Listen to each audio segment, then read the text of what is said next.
Welcome to the Next News Network. I'm Gary Franchi. Joining me now for the special web edition is World Bank whistleblower Karen Hudes. She's one of many of a coalition of whistleblowers who are making waves across the planet. She's joining me now in studio. Karen, welcome to the program. Thanks for having me on, Gary. Karen, just before we went to air, we were discussing the global corruption, the global syndicate, the bankers. Who are these people? Who are the individuals? Who are the puppet masters pulling the strings of the bankers? Well, because you had mentioned the Jesuits in a previous interview, so I'm intrigued as to know where's the connection to the Jesuit order, as well as through the Vatican and beyond. There's many secret societies in the world.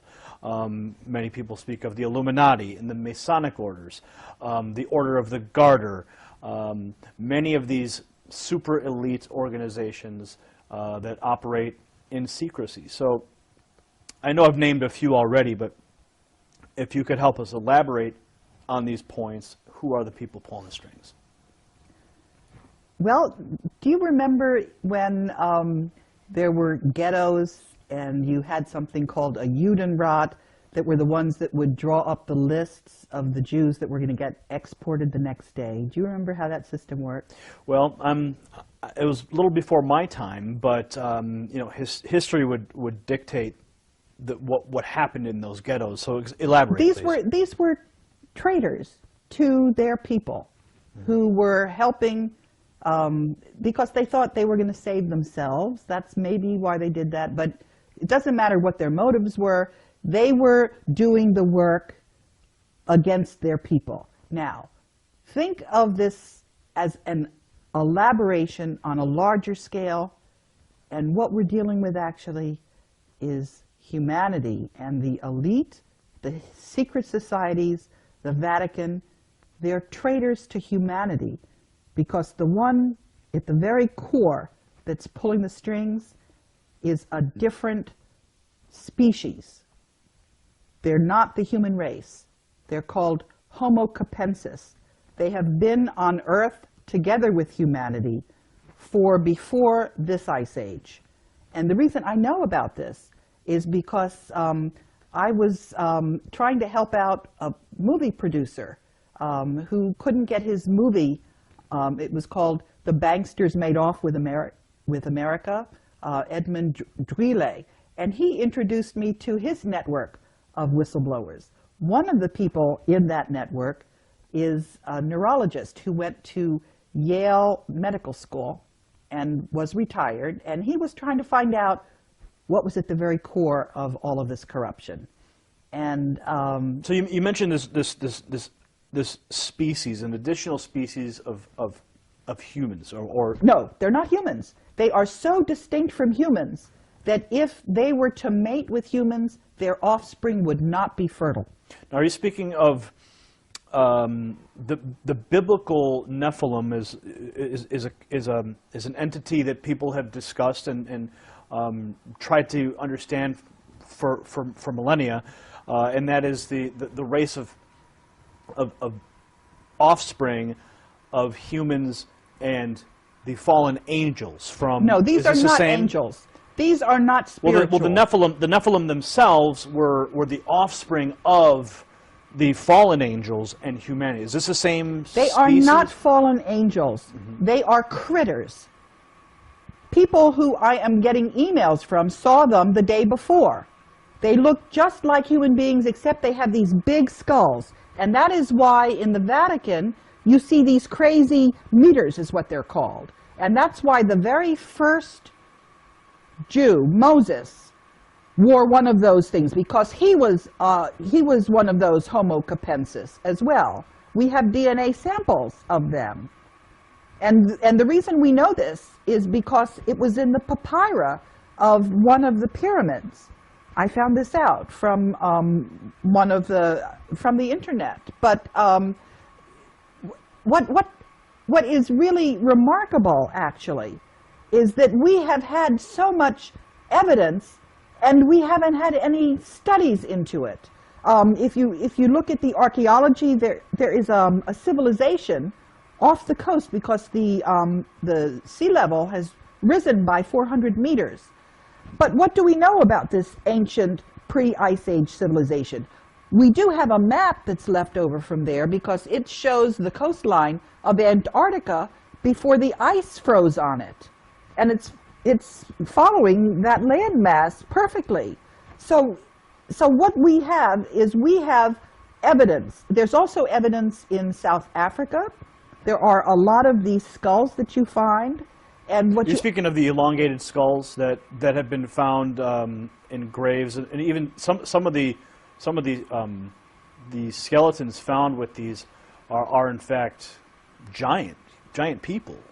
That is something different. No, I'm not talking about that. I am talking about a large skull. The elongated skull, the elongated cranium. Some are in Peru, some are elongated. But in other places, they're just round like pumpkins. And the individuals that were seen in Egypt, I've seen drawings of what their skulls looked like. It was just massive, much larger than human being skulls. And also, you know, in a human skull, there's something they call the parietal, where it's in 3 different segments. This critter doesn't have those separations. It's just so you're saying that this specific species of individuals is occupying the Vatican and functioning through the Jesuit order? Yes, but they're also working in the banks in Portugal, because one of the people who saw this, you know, in Saturday Night Live, there was a broadcast of something called the Coneheads. Mm. So that's a slang word for them, although my mother refers to them as the boneheads. But they're alive and running around and doing all kinds of mischief. Now, some people might find the information that you're presenting right now to be completely, some people might say it's completely crazy. What do you say to those people who are watching this right now going, I don't believe a word of it? I would say you need to read the articles that Ed Spencer has sent me. You need to look at the skulls in the museums. You need to read the DNA studies. And you need also to think about what kind of motive the human beings might have for being traitors to their species. Why would they do this? Why would we have a banking system where all the money ends up going to the Vatican and people run around starving?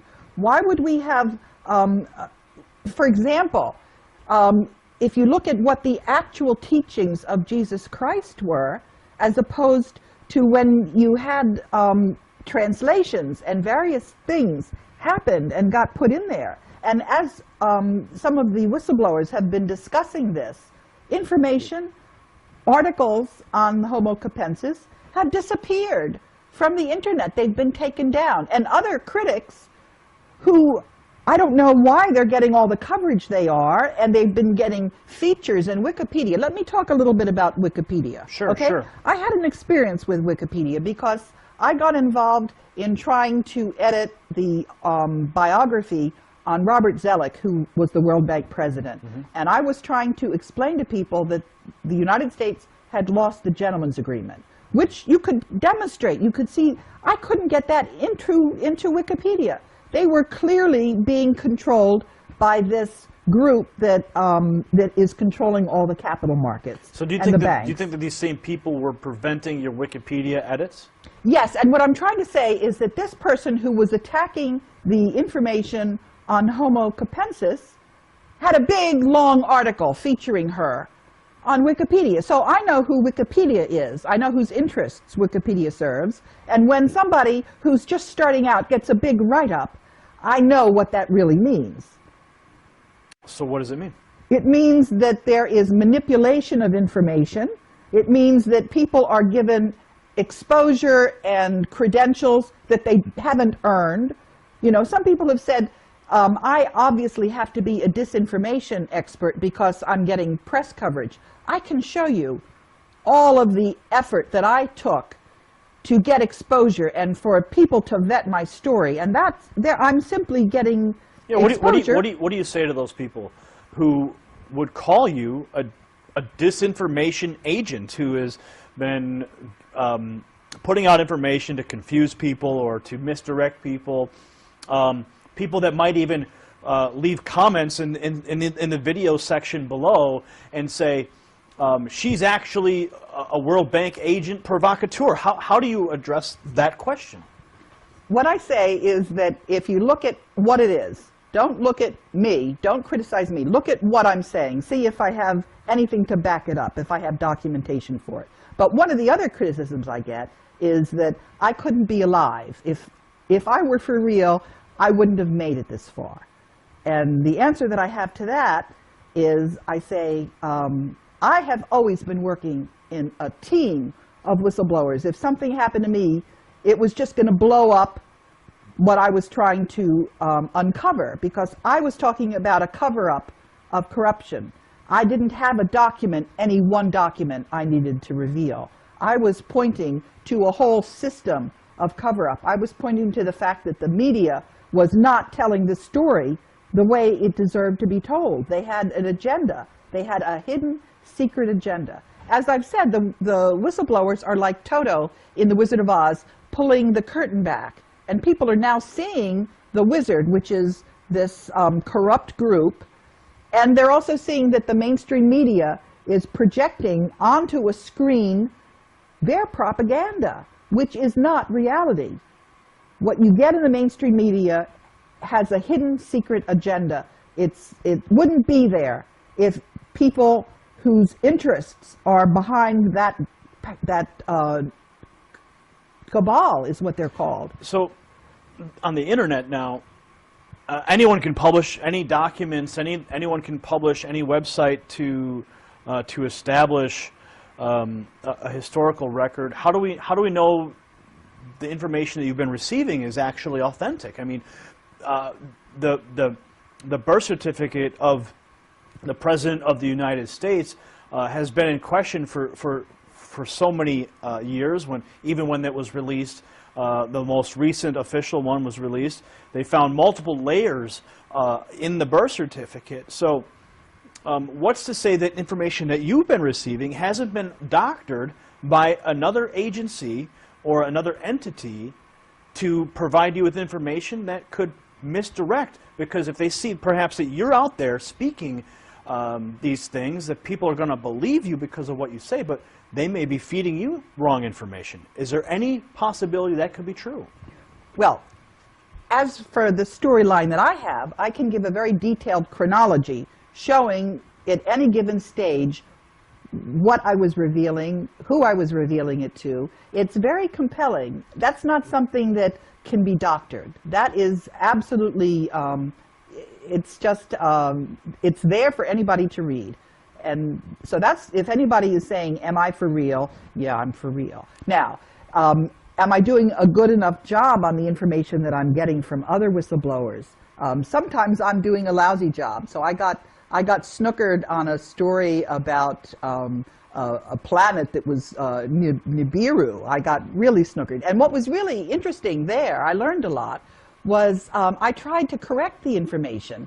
And every time I corrected the information, it was taken down from the internet. So I learned that you have to be really a little careful about information and vetting it. Well, certainly practicing discernment in everything we do is something that must be practiced, especially when we're handed documentation that can make certain claims, and of course vetting the documents themselves.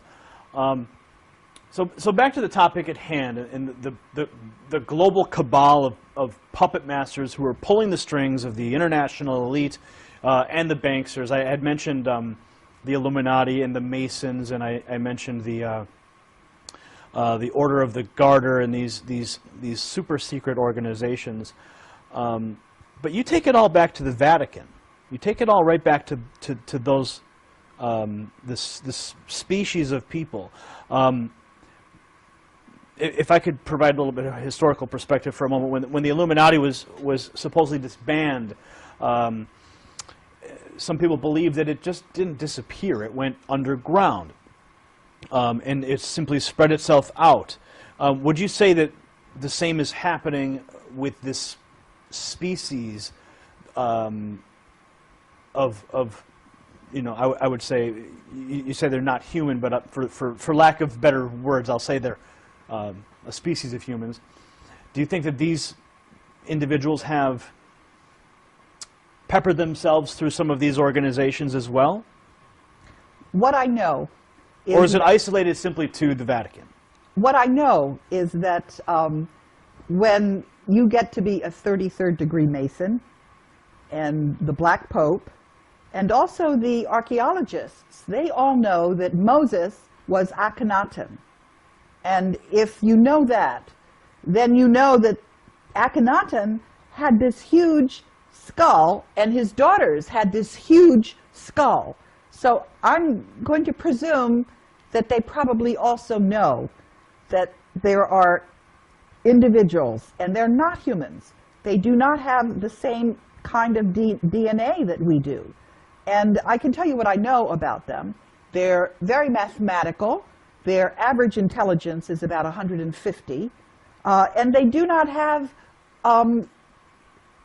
creativity. They're not emotional. And the other thing is that in the process of working with all of these whistleblowers, I've learned a lot about the strengths of Homo sapiens, because we're not giving each other salaries, we're not giving each other honors, we're not giving each other anything other than additional hard work. But we also know who we're working for. We're working for all of humanity. So I have to ask this question, because some of the viewers who are watching right now are going, they're talking about another species with an elongated skull. You mentioned the high intelligence, the lack of creativity, and it's going to be hard for people to grasp that reality. And of course, everyone has to do their own homework to discover these things. But given your whistleblower status with the World Bank, do you think that by promoting or discussing these types of theories hurts your credibility and all in the minds of some of the people who may have first heard of you through the whistleblower status at the World Bank? I'll tell you what, I've gotten a fair amount of feedback like that. And I'll tell you what I say to these people. I say that it has been an incredible experience to have made it this far. And the number one thing that I've learned in that process is to trust my own intuition, because that has really served me very well. And my intuition is telling me that this is the time to tell people this. Well, Karen, thanks for taking the time. I